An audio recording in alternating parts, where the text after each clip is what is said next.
Paz do Senhor, amém, irmãos? Eu louvo a Deus, tenho viajado o Brasil e até fora do Brasil. E o que é lindo, irmãos, é encontrar com irmãos tão preciosos. E eu vou falar para você, aqui em Campo Grande, eu tenho encontrado irmãos tão preciosos, amém?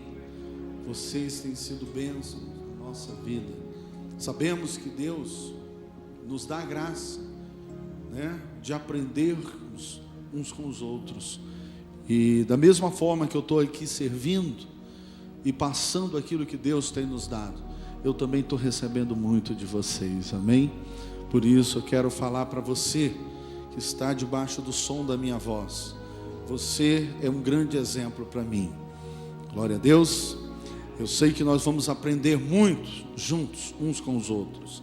Eu nasci em Minas Gerais, e em Carlos Chagas, e ali fui levado para a Amazônia ainda muito pequeno. No decorrer do testemunho que eu vou estar ministrando logo mais, você vai entender um pouco melhor. Ali converti na Igreja da Paz quando era tão pequenininha, reunia numa casa, e Deus me abençoou tremendamente, Conheci a minha esposa, a pastora Elisete. Sou casado, tenho um casal de filhos. E Deus abençoou ali a um ponto, irmãos, que usou as nossas vidas de forma tão maravilhosa na área de células e discipulado, onde hoje nós temos em Santarém para mais do que 6.800 células e mais do que 61.800 pessoas. A igreja cresceu de tal forma que nós não tínhamos mais lugares para poder comportar todo esse povo, e nós começamos a alugar um monte de lugares e comprar também. Hoje nós temos uma igreja sede em Santarém, mas nós temos mais do que 25 prédios para comportar todo esse povo, amém?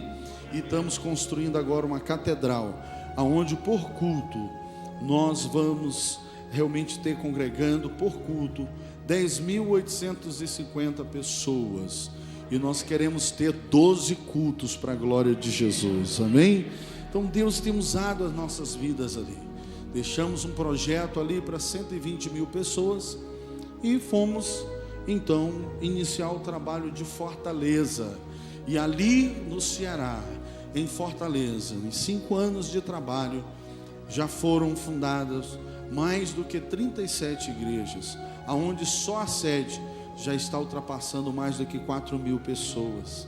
Irmãos, é lindo ver o que Deus está fazendo. Depois do trabalho consolidado ali, eu vim então enviado para Sorocaba, São Paulo, e ali estou começando um trabalho que Deus tem abençoado tremendamente, aonde em 11 meses de trabalho nós já estamos com mais do que 51 células, e estamos também com mais do que 500 pessoas. Irmãos, você pergunta, mas pastor, como é que é isso assim? Acontece tão rápido. Deus tem nos abençoado através desse trabalho de célula e também do discipulado 1 a 1. Deus tem nos abençoado grandemente através desse discipulado.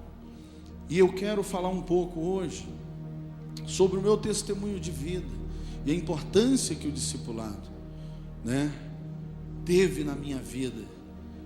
Trouxe tantas curas e tantos milagres e tantas bênçãos. Eu gostaria que você abrisse a sua Bíblia aí em 1 Coríntios,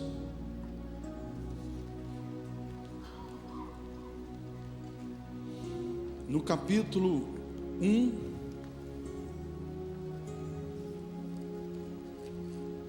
no versículo 9.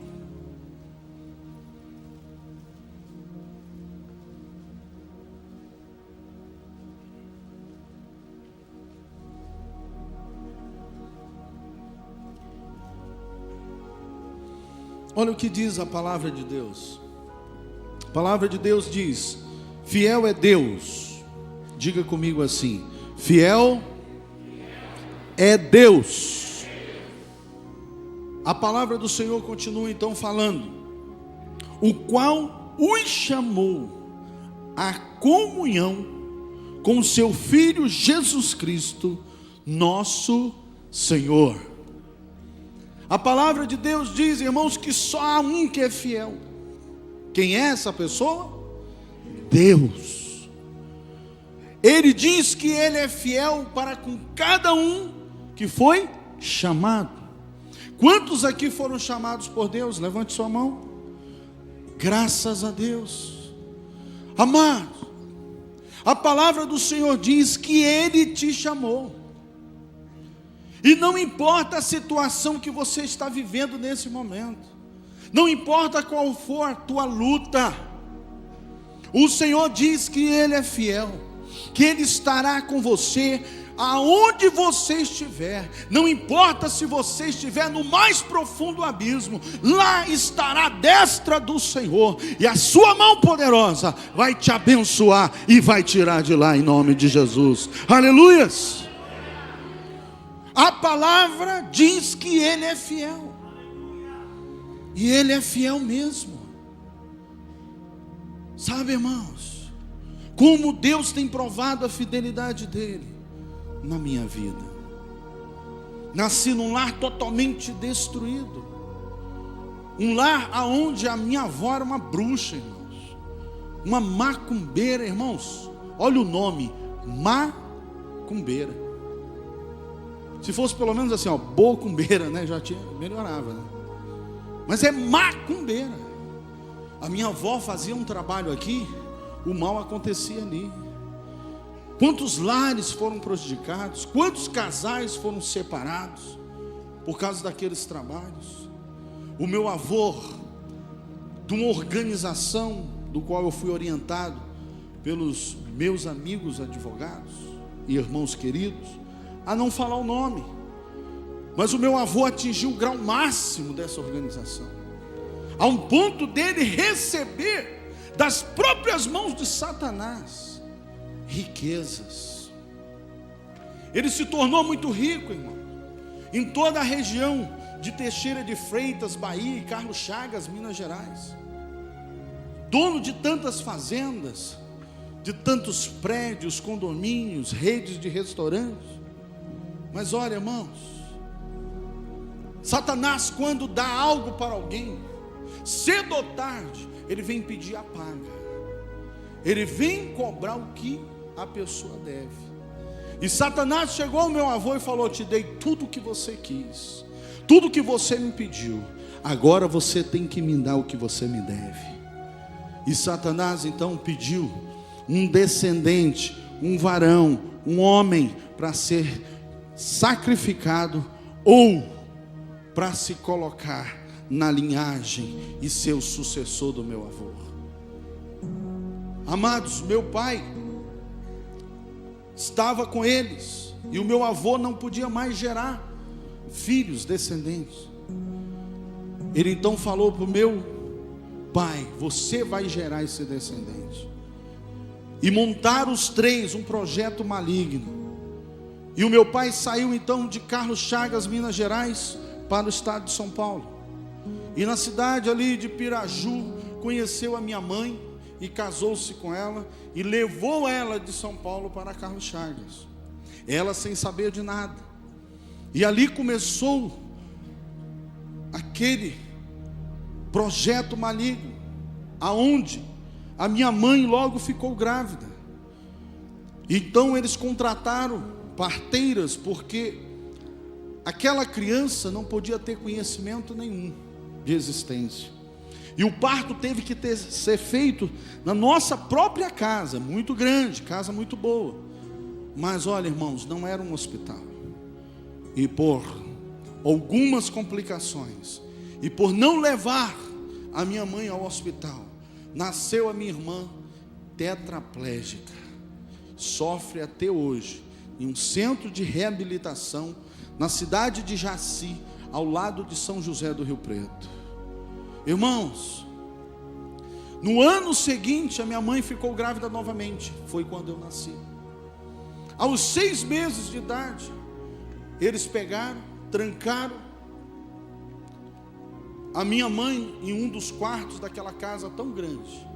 E ali, irmãos, eles me sequestraram, me levaram para a cidade de Caravelas, Bahia, depois para a cidade de Nanuque, Feira de Santana, e deixou a minha mãe lá. A minha mãe conseguiu socorro dos vizinhos, aonde eles ajudaram ela a sair daquela situação. Ela começou a procurar as autoridades daquela cidade, mas como meu avô era muito rico, muitos estavam já comprados. Ela não teve apoio e ainda recebeu ameaças para poder voltar para o estado de São Paulo. Você pode imaginar quantas são mães aqui? Levante uma das suas mãos. Você já pensou, mãe? Você gera o seu filho, você sofre por 9 meses, enjoos, tantas lutas, e de repente levam seu filho para sempre. A minha mãe sofreu demais, amados. Sofreu demais. Por 30 anos, sem saber aonde o filho estava. Se estava vivo, se estava morto. Então, aos 4 anos de idade, eles começaram a me levar para essa consagração. Me levavam para os cemitérios, a altas madrugadas, e ali me davam um banho, me preparando para consagrar o diabo. Então esse banho era feito de ervas, mas também era feito de vísceras, de cadáveres totalmente deteriorados. Era uma podridão, era um fedor, algo terrível. Eles jogavam aquilo sobre a minha cabeça e começavam a invocar a Satanás. Muitas vezes fizeram isso, nada aconteceu. Mas teve uma vez que algo aconteceu. No meio daquela escuridão, eu vi se aproximar de mim algo muito mais escuro e tenebroso do que aquelas trevas, e com uns olhos de fogo, algo terrível. E aquela coisa parou na minha frente e bradou uma voz: tem uma luz sobre a vida dele, e por isso eu não posso dominá-lo. Aleluia, irmãos. Essa luz brilha na tua vida. É por isso que o diabo não pode contra você. A luz que brilha na tua vida. Qual é o nome dessa luz? Qual é o nome dessa luz? Jesus é a luz que brilha na tua vida. Sabe, irmãos, eu só tinha 4 anos de idade, mas quando eu ouvi aquilo, eu falei: há uma luz sobre a minha vida, há algo muito mais poderoso do que isso. A partir dali, irmão, eu passei a acreditar que havia algo maior do que aquele mal que me perseguia. Sabe, irmãos, por meu avô não conseguir dar a Satanás o que ele queria, ele veio e matou fulminante. Ai daquele que faz uma aliança com Satanás, vai pagar caro. Muitos vão pagar com a própria vida. Sabe, irmãos, quando Satanás veio e levou meu avô, ele, antes de casar com a minha avó, tinha constituído outra família. E quando ele se separou, ele deu muitas riquezas, deu o que eles tinham de direito. Mas o meu avô ainda era tão rico, que quando eles souberam da morte dele, contratou vários jagunços para ir na fazenda do qual nós morávamos e matar todos nós. A minha avó ficou sabendo, foi com meu pai numa concessionária em 79 e comprou 2 F100, que era caminhonete, mais badalada daquela época. Colocou a capota, chegou na fazenda e falou para nós: pegue tudo que vocês puderem, arrume as malas, porque nós temos que ir embora. Irmãos, minhas tias começou a arrumar tudo ali, arrumaram as malas, jogaram dentro daquelas caminhonetes. Já tinha ali alimento, já tinha ali água, já tinha ali combustível. E nós então ficamos ali. E a minha avó falou: para onde nós iremos? E o meu pai falou: eu assisti uma reportagem que falaram que a Transamazônica já está liberada. Então eles falaram: é para lá que nós vamos. Não conhecíamos nada, irmãos. Não sabíamos que aquela estrada só tinha barro e árvore. Irmãos, depois de muitos dias rodando a Transamazônica, foi acabando o alimento, acabando a água, acabou tudo. E agora, comer o quê? Nós pequenos, eu e os meus primos, começamos a chorar e falar: queremos comida, queremos comida. Irmãos, eu não sei quem, mas teve um abençoado que plantou uns pés de manga na beira da Transamazônica. Só que nós não tivemos sorte de pegar as mangas maduras. As mangas estavam aquelas manguetinhas, sabe, desse tamaninho. Irmãos, aquilo com limão é bom, né?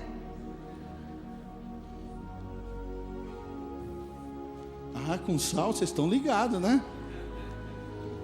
Irmão, nós passamos a comer aquilo, irmãos. Depois de 2 dias comendo manguetinha, nós já estávamos assim. A gente não aguentava mais manguetinha, irmão. Era um desespero que você nem imagina. E ao subindo uma grande serra, de repente, irmãos, chegamos lá em cima, vários madeiras, toras de madeiras, jogada ali, nós não podíamos ir. Então desceu meu pai, meu tio e algumas das minhas tias para poder tirar aquilo ali. De repente sai de dentro daquele mato, irmãos, uma tribo de índios, tudo armado, todos armados ali, unga, unga, unga, unga. E aí, irmãos, nós, crianças, entramos debaixo dos carros, tchum, e ficamos assistindo aquela coisa horrível. E de repente uma tia minha, que assistia aqueles filmes antigos, irmãos, eu estava ministrando em outro lugar aí, tinha uma irmã que sabia até o nome do ator. Falei: irmã, a senhora é de longos e longos, longos tempos. Ela sabia o nome até do ator. Sabe aqueles filmes, irmão, dos americanos contra os índios, né? Ia naquela canoinha com aquele chapeuzinho de esquilo na cabeça, né? E era pei, e os índios, tum, tum. Quando eles estavam perdendo, aí os americanos estavam perdendo, o que eles faziam? Preparavam um monte de presente e davam para os índios. Aí os índios poupavam a vida deles. A minha tia gritou de lá: corre para as bolsas, pega espelho, pente e batom. Irmão, se fosse hoje eu não ia entender esse negócio não, irmão. Quer dizer, se fosse naquela época, hoje eu entendo. Irmãos, tem muitos aí que falam do batom. Eu sou contra batom, eu não gosto do batom. Irmãos, aquele batom estava abençoado. O cara lá, o unga bunga lá, grandão lá, era o chefe da turma, pegou um espelho e começou: Irmãos, eu trabalho e trabalhei com tantas tribos indígenas, e os índios têm uma beleza natural maravilhosa, mas aquele cara era muito esquisito, irmão. Primeiro, ele tinha um pau enfincado no beiço, irmão, que o beiço dele ia lá embaixo. Ele tinha um pau enfincado na orelha, pim, no nariz. Irmãos, era uma coisa que eu vou lhe dizer. Você tinha que ter fé para poder ver, viu? Aí, irmãos, ele achou que ele era lindo demais. E quando ele pegou o batom vermelho, irmãos, aí ele se achou o máximo. E ele virou para os outros índios que estavam lá segurando o pessoal e falou: unga, unga, ubum. Você entendeu? Nem eu. Eu só sei que os caras soltaram o tio, soltaram minhas tias. E aí, olha, irmão, foi um momento tão maravilhoso. Mas quando pensávamos que tudo estava resolvido, irmãos, ele virou novamente: unga, unga, unga. E os caras pegaram o meu tio e o meu pai, saíram arrastando para dentro do mato. Foi um desespero, irmãos, porque nós pensamos assim: são canibais, vão comer 2 e depois vão querer mais. Esses caras vão voltar para pegar mais gente. Nós não sabíamos o que fazer, irmãos. Se corríamos, se ficávamos. As mulheres não sabiam dirigir, como que ia tirar aquelas toras? Foram horas muito difíceis. Mas graças a Deus, irmãos, de repente, o mato começa a balançar. E a gente com medo, Senhor, meu Deus, o que é, será? O que será isso aí? Será os índios ou será o tio e o meu pai? Graças a Deus era o meu tio e o meu pai, com 2 ramanchins nas costas. Ramanchins é um cesto de cipó que os garimpeiros, os índios, os ribeirinhos, os planaltinos na Amazônia usam para carregar as coisas. E esses 2 ramanchins estavam cheios de milho, irmãos. Aleluia, Jesus. De manguetinha para milho. Irmãos, tiramos aquelas toras e fugimos dali por causa dos índios. E quando nós chegamos no rio, no Garapé, aí nós paramos ali, irmãos, e foi o dia do milho. Agora você imagina, irmãos, 5 dias, milho no café da manhã. Por que você já está rindo? Milho na merenda, milho no almoço, e na janta, o que foi, irmão? E no café da manhã, o que foi, irmãos? Como é que você sabe? Você estava lá? Irmãos, depois de 5 dias comendo milho, eu já estava amarelo. Eu fiquei com trauma de milho por 10 anos. Depois de 10 anos eu voltei a comer milho de novo. Eu gosto de uma pamonha, viu? Mas, irmãos, não foi fácil. Até que nós chegamos na cidade de Pacajá. Você sabe onde fica? Então eu sou internacional, tá vendo, pastor? Irmãos, nem Judas passou lá. Nós machamos a bota dele. Irmãos, olha, eu vou lhe dizer, para geograficamente te ajudar, fica no Xingu. Você sabe onde fica o Xingu? Irmãos, fica bem longe, no meio da Amazônia. E ali nós chegamos, e o que dava dinheiro era a extração da castanha do Pará. Nós então investimos todo o dinheiro que nós levamos em terras, em compra de terras, para extrair a castanha do Pará. E toda a nossa riqueza, fazendas, prédios, condomínios, nós deixamos com o contador, para ele vender e enviar o dinheiro para nós. Ele vendia por um valor alto e enviava um valor pequeno para nós. Sabia que nós não podíamos voltar? Ficou mais rico do que nós. Irmãos, fomos perdendo tudo que tinha, porque todos pegaram malária, hepatite, e gastamos tudo com a doença. Olha, eu vou lhe dizer uma coisa, irmãos. Tudo que o diabo dá, ele leva de volta. Por isso, irmãos, que é importante que as nossas conquistas, sabe, seja estabelecida através da fidelidade de trazer a oferta para a casa de Deus, através do dízimo, amém? O diabo não vai poder tocar no que é seu. Conquiste tudo com justiça, sendo fiel a Deus. Mas nós perdemos tudo. Aí a minha avó pensou que fazendo tudo aquilo de novo ia resolver a situação, mas não deu mais certo. E aos 9 anos de idade, eu estava na sala e de repente meu pai chega e chama a minha avó de mãe. E eu falei: pai, se o Senhor chama ela de mãe, por que eu também chamo? Se ela é sua mãe, não pode ser minha mãe. Quem é minha mãe? Aonde está minha mãe? Por falar isso, o meu pai me bateu tanto que ele me deixou caído, roxo, cheio de hematomas. Eu não entendi aquilo. Era uma simples pergunta que eu estava fazendo. Aquilo gerou um ódio dentro do meu coração. Aquilo gerou, irmãos, uma ira muito grande.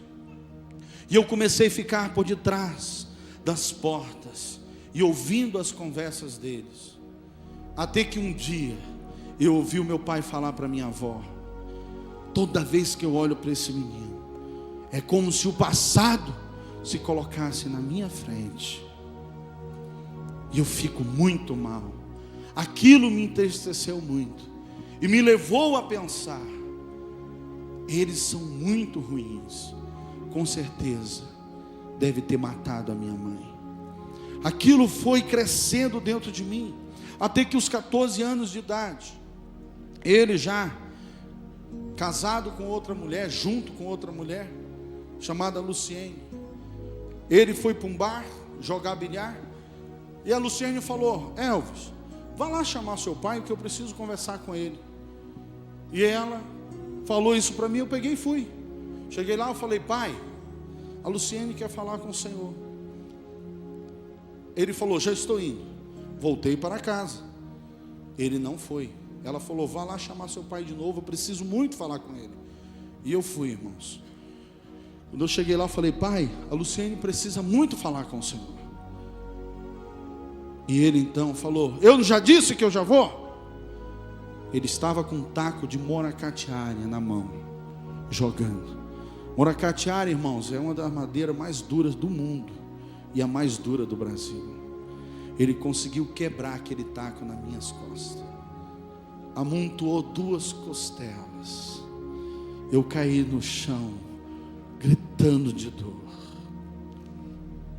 Mas a dor maior foi que ele causou no meu coração. As pessoas me socorreram e me levaram ao hospital. Ali no hospital, eu maquiei, eu elaborei um projeto de vingança. Eu falei: quando eu sair daqui eu mato ele. Eu saí daquele hospital, consegui comprar 3 cartuchos 3T. É o cartucho mais bem preparado para quem atira.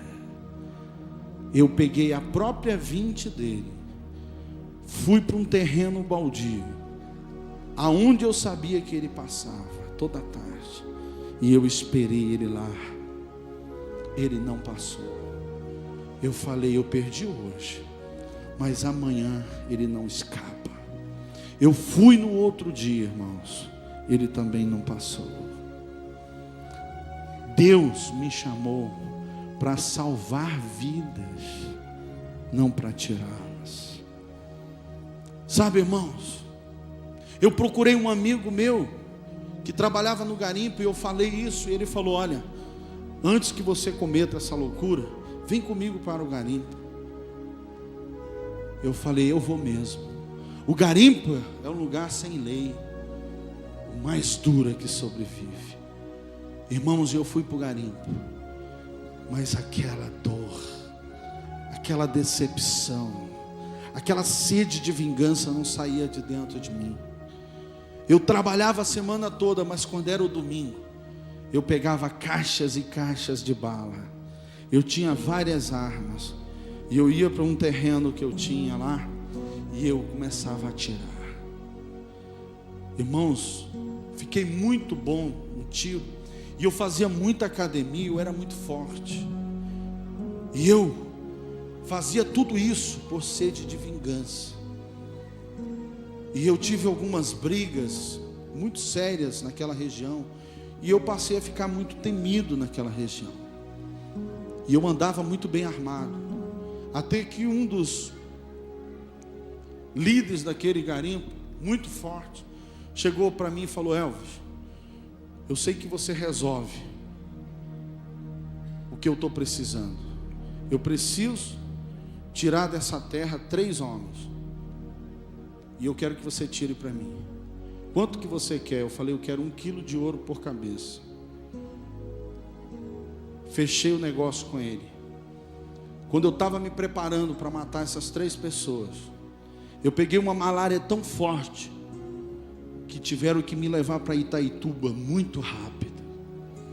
Mais uma vez, irmãos, Deus me chamou para salvar as vidas, não para tirá-las. Graças a Deus. Em Itaituba não puderam me curar, me enviaram para um hospital mais especializado em Santarém, e ali em Santarém eu passei a morar e ficar ali.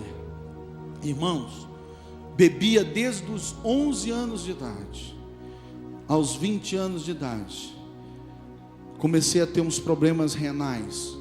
Quando eu procurei a medicina, eu ouvi de uma equipe médica liderada pelo Dr. Everaldo Martins Filho. Eu tive que ouvir deles. Por quê? Porque quando eu fui para o garimpo, meu pai me abandonou. Ele aproveitou o momento para me abandonar, porque ele já estava com medo de mim. Então aquela equipe chegou para mim e falou: você não tem mais nenhum familiar aqui, então nós vamos ter que falar para você. Infelizmente o teu caso é irreversível. Você está desenganado. E com o apoio da medicina, nós vamos tentar fazer de tudo para que você tenha ainda 2 meses de vida. Amados, quando eles falaram isso, eu entrei no desespero naquela enfermaria. E eu falei: não pode, não pode, não pode. Comecei a chorar. Eles me deixaram ali. E foram noites e noites muito difíceis para mim. Tinha mais 2 com o mesmo problema ali naquela enfermaria comigo. E a coisa foi se agravando, porque logo eu vi um morrer. E bateu um desespero dentro de mim. Logo o segundo morreu também. E o desespero foi grande. Eu começava a andar naquela enfermaria e falar: Deus, livra a minha vida. Livra a minha vida. Não é justo o sofrimento que eu já tive até aqui. Não é justo eu morrer com 20 anos de idade. Irmãos, graças a Deus, porque quando a minha mãe voltou para o estado de São Paulo, ela não teve apoio das autoridades, mas ela procurou as igrejas evangélicas e ela começou a pedir: ora pelo meu filho, ora pelo meu filho, ora pelo meu filho. Irmãos, a intercessão tem poder. Aquela luz que brilhou na minha vida quando Satanás queria ceifar a minha vida, foi através da intercessão. Sabe, irmãos, quando eu estava naquele leito, que eu clamei a Deus no maior desespero, eu sei que foi a intercessão daquelas igrejas, sabe, que levou a Deus operar na minha vida. Irmãos, eu conhecia todas as enfermeiras daquele hospital. Elas chegavam com uma bandeja com 12 ampolas de injeção grande, me aplicava, paralisava todo o meu corpo, só conseguia mexer com a cabeça.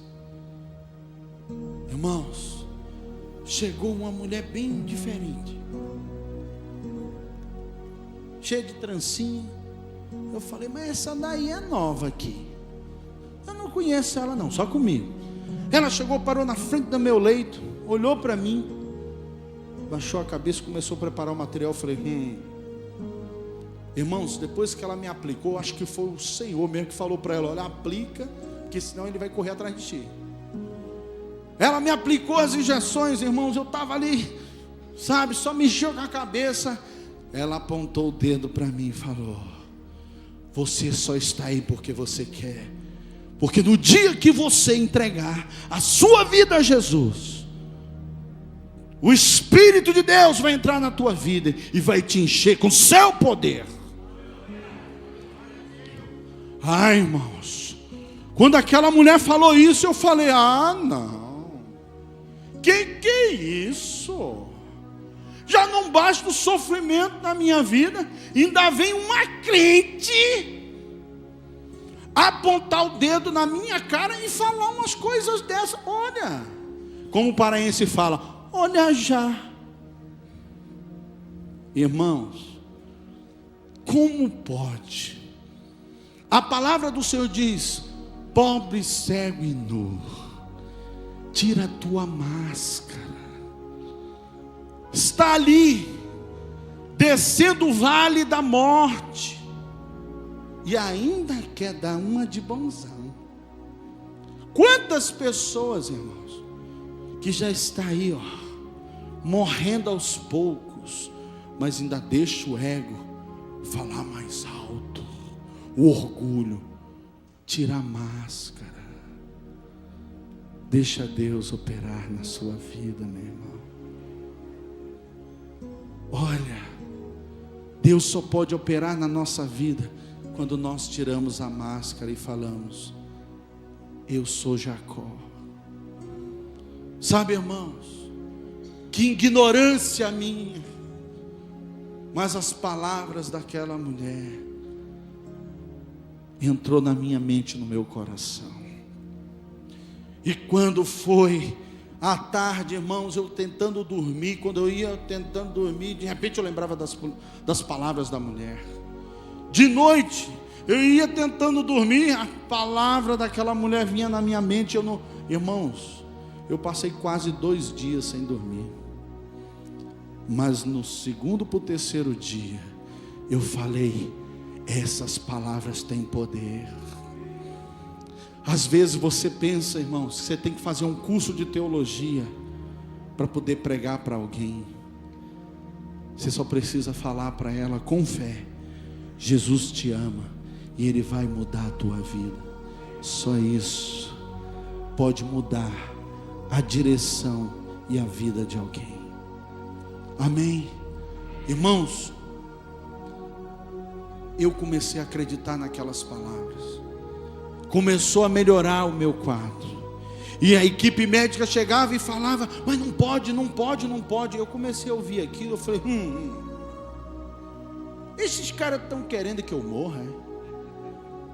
Que negócio é esse que não pode, não pode, não pode? Eu falei: eu vou falar com o doutor Everaldo. Quando eu tive a oportunidade, eu cheguei com ele e falei: doutor Everaldo, eu não estou entendendo, vocês querem que eu morra, é? Ele falou: que isso? Não, porque vocês ficam falando que não pode, não pode. Eu estou ficando melhor, eu estou me sentindo melhor. Ele falou: o teu caso é um milagre.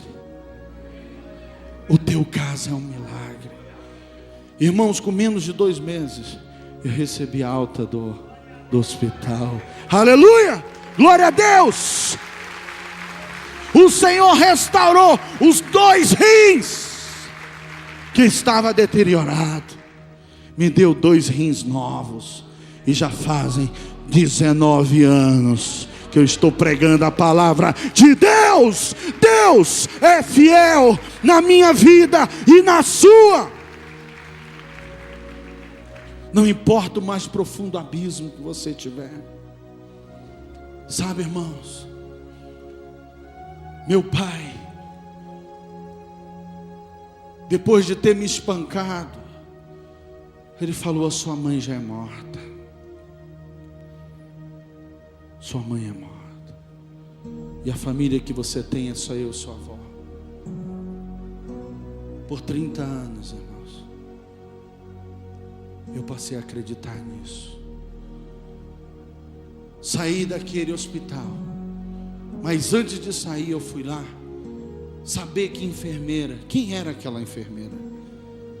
Até hoje, irmãos, me mostraram todos os currículos das enfermeiras que trabalhavam lá. Nenhuma era aquela mulher.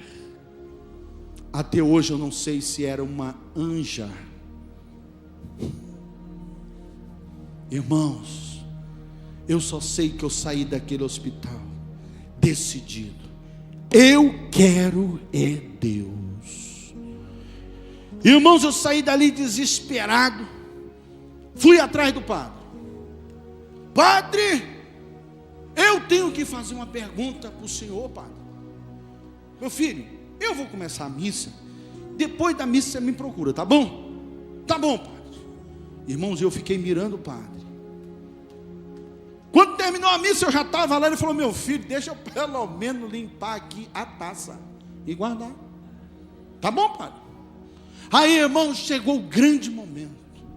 Ele chegou para mim e falou: sim, meu filho, o que você quer me perguntar? Eu falei: padre, eu quero saber quem é Deus. Irmãos, ele fitou os olhos em mim e falou: meu filho, Deus é Deus.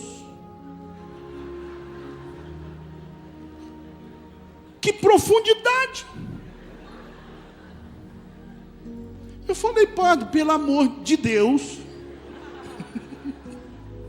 eu quero conhecer mais de Deus. Ele falou: meu filho, procura o sacristão, o Sebastião, tudo que tenham na igreja você pode procurar. Irmãos, ninguém pôde me ajudar. Eu fiquei tão frustrado que eu fui para o maior clube de Santarém beber novamente. Irmãos, quando eu estava lá com a cerveja na mão bebendo, do lado de um amigo meu, parece que caiu umas escamas dos meus olhos. Quando eu olhei para a pista de dança, tinha uns demônios lá. E eu olhei para o meu amigo e falei: cara, tu está vendo o que eu estou vendo? Ele falou: eu estou vendo as pessoas dançando. Eu falei: não, tem uns demônios lá também. Ele falou: cara, tu está ficando doido, né? Eu falei: será se eu estou ficando doido? Irmãos, não demorou muito. Uma voz forte por dentro de mim falou: aqui não é mais lugar, não tem lugar mais para você. Aqui não é mais lugar para você. Vá para sua casa. Irmãos, quando eu levei um susto.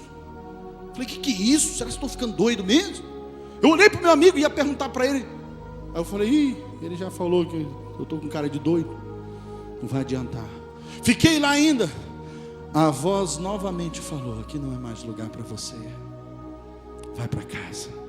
Falei: olha, pega carona com alguém que eu já estou indo embora. Ele virou para mim e falou: cara, tu tá muito estranho, bicho. Eu peguei o carro e fui para casa. Cheguei lá umas 12h15 da noite. Irmãos, eu sentei na minha cama no meu quarto. Uma tristeza que não tinha tamanho. E eu comecei a rezar: Pai nosso que está no céu, santificado seja o teu nome. Deus, essa não é a vida que eu pedi para mim. Se tu és Deus, muda a minha vida. Quando eu falei isso, irmãos, como eu estou vendo essa luz na minha frente, uma luz tão forte, um raio veio dentro daquele quarto, e eu caí desmaiado. 7h30 da manhã, eu voltei de novo.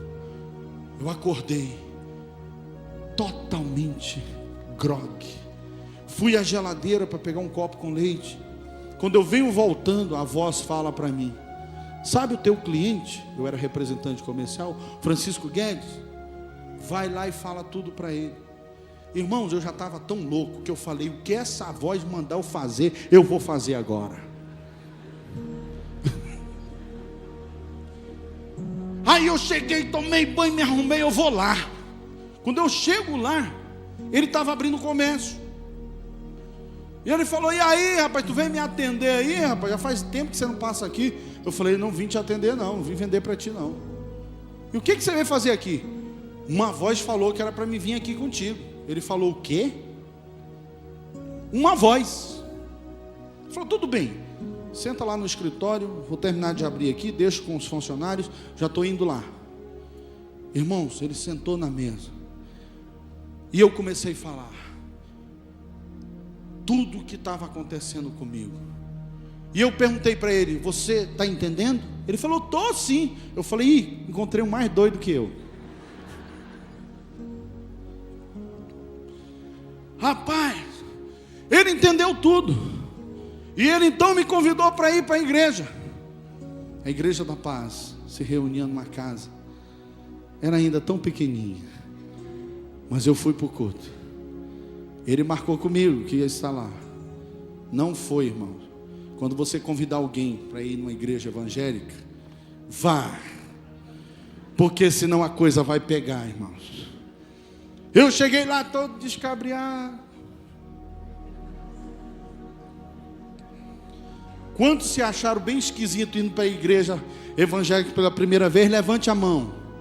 Você se achou esquisito? Achou um negócio assim meio estranho? Pode levantar a mão, não esconda não, irmão. Olha, você está vendo aí a realidade? Aí, irmãos, cadê o Francisco Guedes? Não apareceu. A sorte, irmãos, é que teve um casalzinho que me recepcionou e falou: nós te amamos, Jesus também te ama. Nossa, pela primeira vez eu ouvi alguém falando de verdade. Eu peguei então, tive coragem e entrei. Aí sentei lá no meio, irmãos.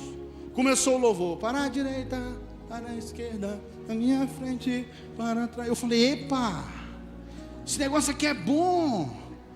Falava lá no mundo que negócio de crente era caretice, que isso aqui está muito legal.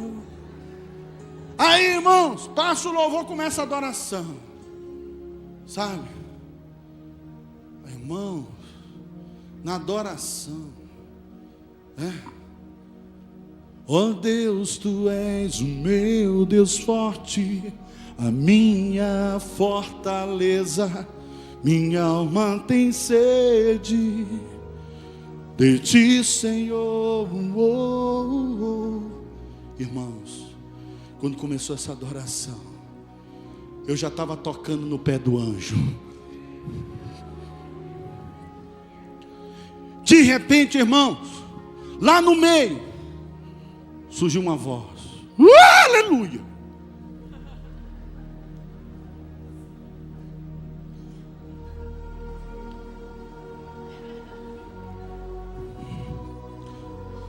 O coração já querendo sair pela boca.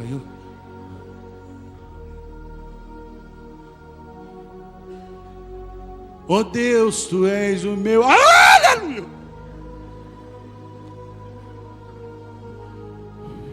Irmãos, aí o coração já estava para sair pela boca. Eu falei: aonde está esse diabo? E eu olhava por baixo, olhava por cima, mas não ia achar nunca. A mulher já estava debaixo da cadeira. Irmãos, eu já estava no maior desespero. E eu falei: Senhor, eu não sei nem o que eu estou fazendo aqui, mas uma coisa eu sei: eu vou pegar, vou sair nesse corredor, vou lá para trás, eu vou ficar aqui nessa parede, e se esse diabo sair desse lugar e vir na minha direção, eu corro, que não tem capeta que me pegue. Aí lá vai eu, lá atrás, no fundo da igreja. Aí passou uns obreiros e falaram assim: irmão, tem várias cadeiras, você não quer sentar? Não, aqui está bom demais. Aí passou 2 obreiros e falaram assim: e aí, obreiro, maneiro? Já pensaram até que eu era obreiro. Ouvi a palavra todinha em pé. Irmãos, entreguei minha vida a Jesus. Depois de muitos anos eu fui saber o nome da irmã que caiu na cadeira e que gritava: aleluia! Sabe qual era o nome da irmã? Ana Aleluia. Eu falei: não fale o resto. Eu contei para ela o que ela me fez passar. Essa irmã ria que rolava. Entreguei minha vida a Jesus ali, irmãos. Começamos então a implantar o trabalho de célula. E depois Deus nos deu o discipulado. Começamos a ser tremendamente usados por Deus. E olha, quando começamos o discipulado, o meu discipulador chegou comigo e falou: Elvis, eu sinto que você precisa abrir um pouco mais seu coração. Eu falei: em que área? Você não fala tanto dos seus pais.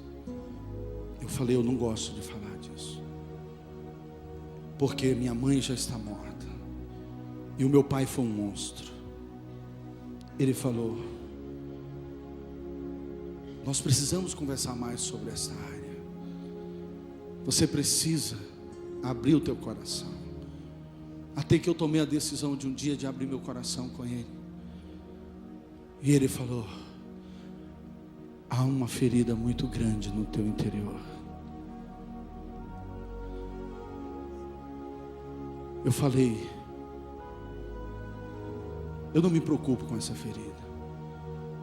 Ele falou: essa ferida pode estar impedindo você de receber o melhor de Deus. Ele falou: a partir de hoje eu vou orar com você. Eu vou orar e vou te ajudar, para que você possa conversar e abrir mais comigo, para que eu possa te ajudar mais. Ele começou a orar e jejuar, o meu discipulador. E Deus começou a falar ao meu coração: você precisa perdoar o teu pai, porque senão você será um assassino. Eu chamei o meu discipulador e eu abri meu coração com ele, e eu falei para ele tudo. Ele falou para mim: Elvis, o perdão é uma decisão que tomamos. Às vezes a carne não quer, mas é um mandamento de Deus, e nós temos que tomar a decisão. Deixa eu falar uma coisa para você que está debaixo do som da minha voz.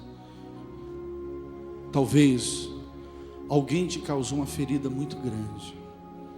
Pode ter sido teu pai, a tua mãe, teu irmão, tua irmã, teu amigo, teu esposo, tua esposa, ou alguém que você gostou na vida. Te feriu, te abandonou, te machucou. Deixa eu te falar, muitas coisas na minha vida não rompia, porque havia um câncer dentro de mim. Deus tinha me curado dos meus rins, mas eu precisava de uma cura no meu interior. Irmãos, com muita luta, eu tomei a decisão de perdoar o meu pai, por ter me gerado para ser um sacrifício a Satanás, por ter me gerado para sofrer tanto, por me espancar. Eu decidi a perdoar, e eu falei: Senhor, eu faço uma aliança contigo, diante do meu discipulador e diante do Senhor, que a prova de que eu decidi a perdoar é que eu vou orar todos os dias e jejuar toda semana pela vida dele, abençoando. Irmãos, depois que eu tomei essa decisão, as portas começaram a se abrir. Antes parece que nada dava certo, irmãos, mas agora era diferente. Deus começou a usar a minha vida para multiplicar células, para ganhar multidões de pessoas, para fazer tantos discípulos. Irmãos, desentupiu o cano, e as bênçãos começaram a vir uma atrás da outra. Impressionante. Comecei a discipular um pastor chamado pastor Walter de Godoy, de São Paulo. E no discipulado por telefone nós fomos falar sobre família, e ele perguntou para mim sobre a minha família. Eu falei para ele: pastor, eu vivo sozinho aqui, mas há um desejo do meu coração de encontrar um primo, um tio, os meus avós, alguém da família, para me falar que eu tenho um parente. A minha mãe já é morta. Ele falou: pastor, eu vou te ajudar. Eu tenho um escritório, eu vou fazer uma pesquisa a nível nacional, eu vou conseguir. Ele começou a fazer as pesquisas e descobriu, irmão, o estado de São Paulo, cidade de Piraju, a 240 quilômetros de São Paulo. Ele então ligou para o cartório de lá, deu o nome dos meus avós, e a jovem do cartório falou assim: por que você não liga também para a FM da cidade? Ele então ligou para a FM da cidade. O pessoal lá estava fazendo o programa ao vivo, falou: rapaz, isso é tão importante, por que você não entra ao vivo? Ele entrou ao vivo. Uma tia minha ouviu o anúncio, ligou para os outros tios na cidade de Sorocaba. Os tios ligaram para a rádio onde está o endereço desse homem. Irmãos, um bairro ao lado, na mesma cidade. Eles então pegaram o endereço e foram lá. Irmãos, chegando lá: o senhor que é o pastor Walter? Sou eu. É o senhor que está procurando nossos pais? Sim, não. Ele falou: mas como que é isso, rapaz? Ele falou: mas quem está procurando de verdade é o pastor Elvis, de Santarém. Quem é esse pastor Elvis? Ele falou: eu tenho uma foto aqui.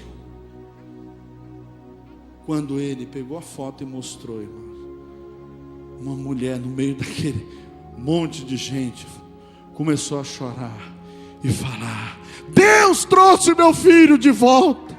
Deus trouxe o meu filho de volta. 31 anos.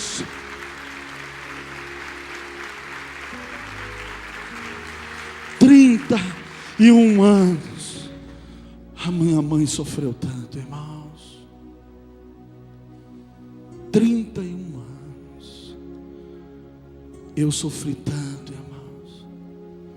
Você não imagina o que é viver 31 anos sem uma mãe,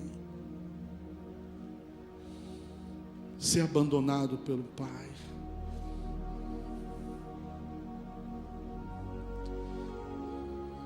Tinha Natal que as famílias gostavam de me convidar, sabiam que eu não tinha família e me convidava para poder passar com eles. Quando eu via eles abraçando os filhos, e os filhos abraçando eles e falando: te amo, batia um desespero dentro de mim, irmãos. Eu dava algumas desculpas, e eu voltava para minha casa. Eu entrava no meu quarto, eu ia orar a Deus. Eu falava: Senhor, eu faço a tua obra e farei por toda a minha vida. Me conceda, quando eu chegar no céu, de poder ver a minha mãe, abraçar a minha mãe e sentir o cheiro dela. Quantas vezes eu chegava no restaurante e aquela garçonete ou aquele garçom vinha me servir e eu começava a chorar.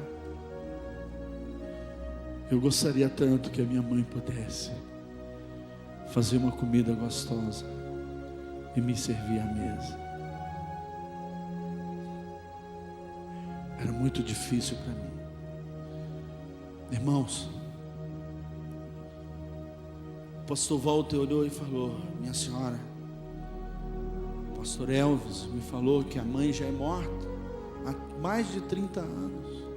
Não pode ser a senhora. Ela falou: não, eu não estou morta. E eu sabia que um dia Deus ia trazer meu filho de volta. Ele ligou para mim, eu estava no discipulado. Ele falou: pastor, eu tenho uma notícia para lhe dar. O que foi, Walter? Encontrei toda a sua família e tem uma mulher aqui que está falando que é sua mãe. Eu falei: não brinca comigo, Walter, porque isso é muito sério. Irmãos, ela pegou o telefone e começou a falar: meu filho, Deus trouxe você de volta para mim. Irmãos, de um lado eu ouvia a voz da minha mãe e do outro do meu pai falando que eu não tinha mais mãe, que já tinha morrido. Depois eu caí em si e eu falei: Deus é fiel. Deus é fiel. Faltava 8 dias para mim ir para São Paulo para fazer 3 conferências. Eu cheguei em São Paulo, o Walter me buscou lá e me levou para Sorocaba. Quando eu chego na rua que a minha mãe morava, que agora ela mora em outro endereço, multidões de pessoas, muitas luzes fortes, pessoas filmando. Eu não sabia que a minha prima, Kelly Revaskin, ela é da Rede Globo. E ela era do jornal Hoje, aquele da tarde, e também da TV Tem. Hoje ela está fazendo algumas reportagens pela Globo News em Portugal. E ela falou para o superior dela, e ele falou: vai lá e faz a cobertura. e fizeram a cobertura. Eu cheguei lá, saí do carro, já dei entrevista. Mas o que foi mais lindo foi quando eu olhei para minha mãe, vi ela, irmãos, a olho nu pela primeira vez. Eu pude abraçar minha mãe e sentir o cheiro dela. Deus é fiel. Aleluia! Depois de alguns dias junto com ela, sabe, irmãos, eu encontrei a minha mãe chorando. E eu falei: mãe, por que a senhora está chorando? A senhora não está feliz? Eu estou muito feliz, mãe. Ela falou: meu filho, eu estou muito feliz, mas eu tenho uma pergunta para fazer para o teu pai. Se ele estiver vivo, por que ele fez isso comigo? Eu chorei também e falei para ela: mãe, se o meu pai estiver no território nacional, eu vou encontrá-lo, e eu vou trazer ele, e ele vai lhe responder.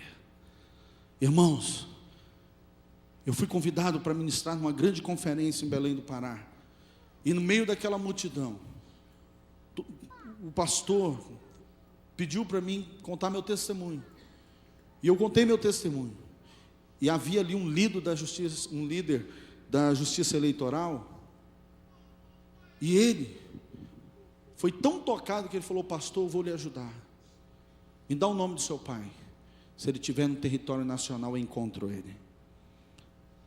Eu dei o nome, ele encontrou meu pai na cidade de Rorainópolis, estado de Roraima. Irmãos, eu fui fazer uma conferência em Manaus, e de Manaus eu fui até lá. Encontrei a esposa dele e meus dois irmãos, filho deles dois. E ele, como vice-presidente do Conselho de Pesca, estava dando alguma supervisão em alguns rios, eu não pude falar com ele. Mas quando ele chegou, ele ligou para mim em Fortaleza. Na época eu morava em Fortaleza. Aí eu liguei de volta para ele, e passamos 3h30 no telefone. Mas nós marcamos um encontro lá em Santarém, na conferência do MDA. Irmãos, eu pude olhar no rosto do meu pai e perdoá-lo. Irmãos, e eu perguntei para ele: pai, o senhor tem um jeito de cristão, o senhor é de alguma igreja? Ele falou: sou, meu filho. Eu falei: é, pai, e quantos anos? 14 anos. Eu tinha 16 anos de convertido, e ele 14. Converteu com a minha oração, a minha intercessão e o meu jejum, para a glória de Deus. Aleluia! Há poder na intercessão. Aleluia! Comprei as passagens do meu pai, trouxe ele para São Paulo, coloquei ele frente da minha mãe, e ele de joelho respondeu a pergunta que a minha mãe tinha a fazer e pediu perdão para ela. Peguei a minha mãe e o meu pai, levei eles até Jaci, perto de São José do Rio Preto, no centro de reabilitação. É um lugar difícil, irmãos. Para você entrar lá, você tem que ter muita coragem. E eu tentei ali entrar 8 vezes, irmãos, e eu chorava. Eu fui para debaixo de uma árvore e eu orei a Deus. Falei: Deus, me ajuda. Eu quero nesse momento contemplar a tua vitória. Onde abundou o pecado, vai superabundar a tua graça e a tua bênção. Eu entrei, irmãos, não chorei mais, e eu vi o meu pai ajoelhar e pedir perdão para minha irmã, que há 37 anos, as únicas palavras que ela conseguia falar, com dificuldade, toda vez que a minha mãe ia lá, várias vezes que eu fui visitar ela, ela só falava: com muita dificuldade, toda atrofiada. Cadê o papai? 37 anos.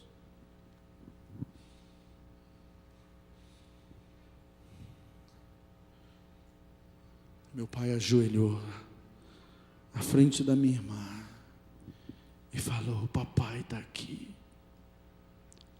Me perdoe, minha filha, o mal que eu lhe fiz.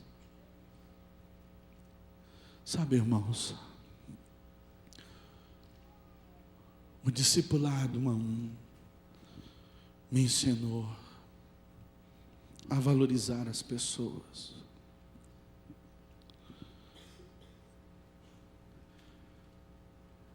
Talvez em algum momento da tua vida alguém te traiu, alguém te abandonou. Eu não sei quem é, mas Deus sabe. Eu quero falar para você que você precisa tomar uma decisão.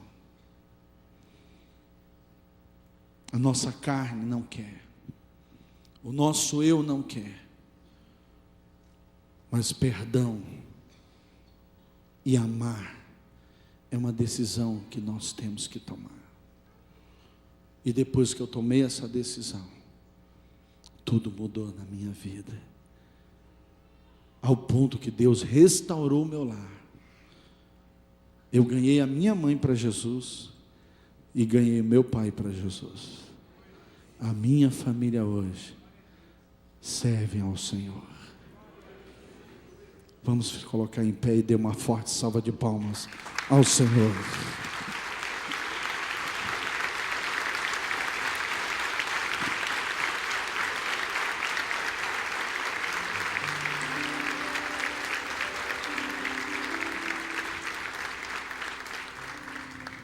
Se o seu pai e sua mãe está aqui, seus irmãos, seus filhos, sabe, irmãos, não perca as oportunidades de falar para eles quanto você os ama. Não corra o risco de perdê-los, para depois você falar: mas eu amava meu pai, mas eu amava minha mãe. Por quê que eu não resolvi a minha situação com meu irmão, com a minha irmã? Olha, irmãos, Deus está te dando tantas oportunidades. Não perca as oportunidades que Deus está te dando. Valorize as pessoas enquanto você tem. Nós só temos uma vida e logo ela passará. Somente o que foi feito por Cristo permanecerá. Valorize as pessoas, por mais ruim que elas foram, perdoe-as. Jesus, quando estava naquela cruz, Jesus falou: Pai, perdoe-os, porque eles não sabem o que fazem. Eu não iria me perdoar se eu tivesse tirado a vida do meu pai. E eu pensava que ser assassino era só aquele que atirasse e matasse uma pessoa. O Senhor falou para mim: assassino é aquele que mata alguém no coração.